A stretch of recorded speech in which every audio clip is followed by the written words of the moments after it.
Hi, Abigail. Let's start with this first one right here. So they're asking, can you prove that this triangle is a right triangle? We don't have enough information for that. In an ideal world, we know that these two triangles, if they are similar, would have congruent angles. And since this one has a 90-degree angle, this would also have a 90-degree angle. So we're going to look and see, is there any way we could prove, what else would we need to prove that they are similar? Not congruent, but similar. So let's look at the ones that we know that it's not. So the first one says that if we can prove that EF, this side here, KL, if that ratio is greater than 1, then the triangles are similar. We don't ever really need that. That's saying like if this is 2, this would be 1, and the proportion would be 2/1. That doesn't really tell us anything. Having a big proportion or a small ratio doesn't really help us with anything at all. This second one says the sum of the squares of a squared plus c squared is greater than the square of b here. This is saying this squared plus this squared is bigger than this squared. That doesn't actually help us at all either because it's not really telling us much about this triangle. And this is the same, but it's a squared plus b squared is greater than c squared. That's good to know, but again, it's just talking about these triangles. It's not really showing us going through them.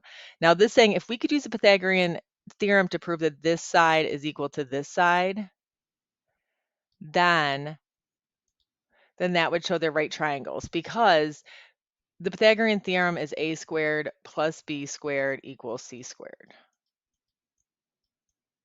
So if we can show that this has an a and this has a b, and this has an A and this has a B, if we can show using Pythagorean theorem that this is going to be equal to this, then we have a side, and then we'd have a third side, and we'd have side, side, which would be enough to prove that the triangles are similar, and then we'd have two right triangles. So again, because we already have two of these sides, we only need one more side to prove that we have side, and we can do that using the Pythagorean theorem. So that's why that is A, the first answer.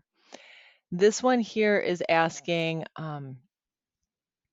we have two right triangles here, this big one, ABC, and this small one, BDC, and they're saying which of these are not true.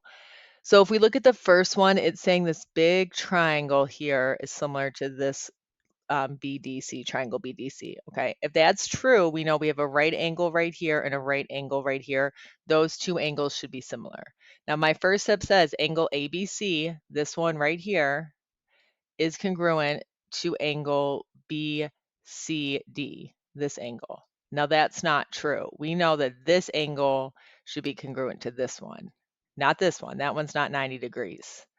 Okay, so that one cannot be true.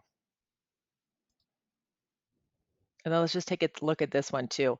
So this one is saying we want to show that x is equal to 35 degrees. So the good thing is whenever we're trying to find, if we have two triangles and that they are similar, we can show that the sides are proportional and we can solve for our missing side. So here's how you do this. You take your short side here, 28, and you put it over the corresponding long triangle side. So 28 and then this whole side here. So this would have to be 28 plus 12, which would be equal to 40. Okay, and then we go to the other side of the triangle and we start with this. This is x. And then that we put over the corresponding of this long side here. We don't know what that is, but if we take this and add this together, that's what that is. So that would be x plus 15. So now we look at this last step. 28 over 40 is equal to what? Well, we have the 28 over 40 here. That's what that dot dot means. That's equal to x over x plus 15. Now they just have this in parentheses, which is fine. And that's why that would be this one right here. X over x plus 15. You can write it either way, either with the